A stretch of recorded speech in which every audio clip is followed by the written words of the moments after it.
Look, 90% of the financial advice you see out there is, quite frankly, a complete hoax. You know the drill. You're constantly told to save your pennies, skip your morning coffee, and chase some massive, arbitrary net worth on paper.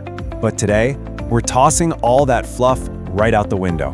In this explainer, we are focusing on a concrete, hyper-realistic blueprint for true financial sovereignty. We are absolutely not talking about get-rich-quick schemes here. We're talking about building an actual, resilient, cash flow empire. Okay, let's dive right into our exact architectural master plan today. We're going to kick things off by completely redefining wealth with net worth versus cash flow. Then, we'll walk through 4 critical phases: active cash injection, micro-acquisitions, systemizing and scaling, and finally, the legacy shield. Oh, and we'll be comparing some core asset classes along the way to see where you should actually park your money. All right, section 1, net worth versus cash flow. So, why is it that having a high net worth doesn't necessarily equal actual day-to-day freedom? Well, imagine the paper millionaire. Let's say you own a massive piece of land worth $5 million. On paper, you're elite. But if that land generates literally zero income and it costs you 50 grand a year in property taxes just to hold on to it, you aren't rich. You're completely trapped. You're cash poor and asset burdened. Now contrast that with the cash flow king. You might not have 5 million sitting in the bank, but let's say you own a few digital assets, predictably depositing $25,000 into your account every single month. No boss, no unpayable debt, just absolute freedom. See? It completely reframes how we look at what true wealth really is. But before we start building this empire, we have to establish the foundational rules of our blueprint. Because a true asset pays you while you own it, you shouldn't have to sell it just to pay your bills. And crucially, it absolutely cannot become a high-stress second job. It needs 3 things. First, predictability. We're talking recurring, dependable revenue. Second, scalability, using leverage so your income is completely decoupled from your time. And third, low operational friction, meaning the day-to-day operations can actually be systemized and handed off to someone else. Now, what's really interesting here are the exact baseline metrics that allow cash flow businesses to survive economic downturns. And they do it at a rate 3 times higher than those flashy venture-backed competitors. Look at these targets.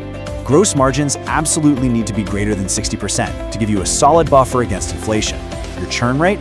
That must be under 5% a month. Otherwise, you're just constantly trying to fill a leaky bucket. And your lifetime value to customer acquisition cost ratio, your LTV to CAC, needs to be greater than 3 to 1. That's the magic number to guarantee your marketing is actually turning a reliable profit. Moving on to section 2, phase 1, active cash injection. You simply cannot build an empire from absolute zero without stacking some initial capital. You need cash to buy assets, right? So let's walk through an exact 1, 2, 3 sequence using high leverage skills, like helping local businesses integrate modern software.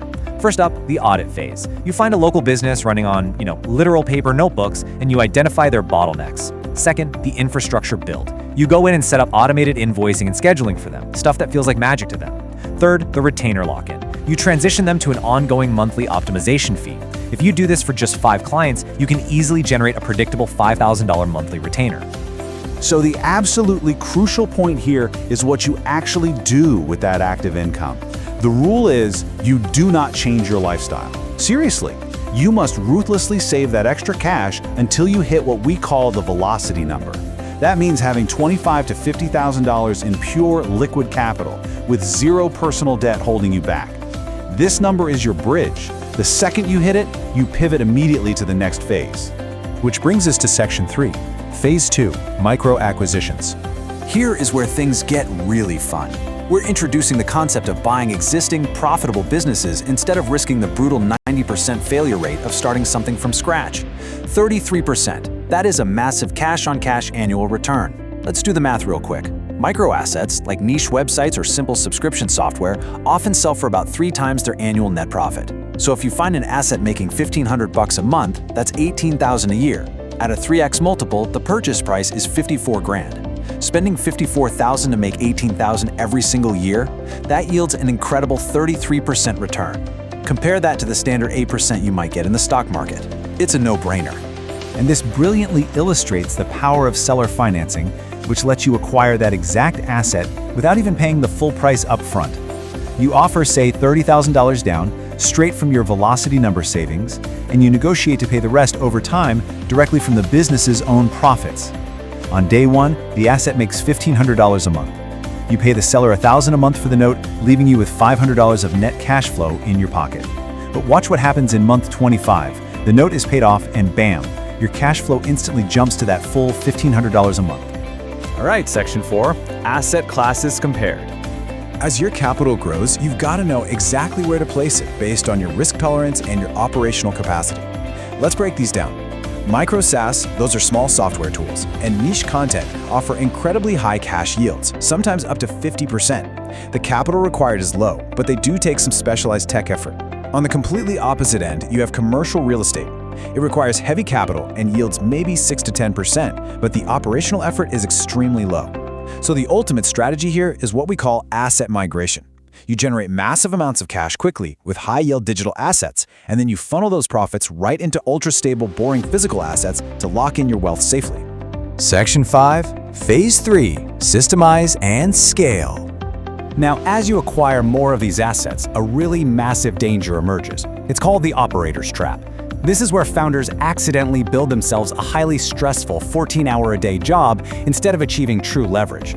To escape this, you absolutely have to undergo a psychological shift. Contrast these two mindsets.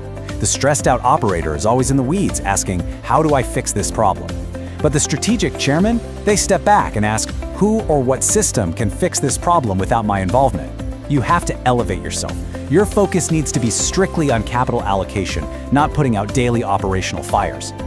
So, how do you actually become that chairman? You utilize the 3S framework: simplify, standardize, and delegate.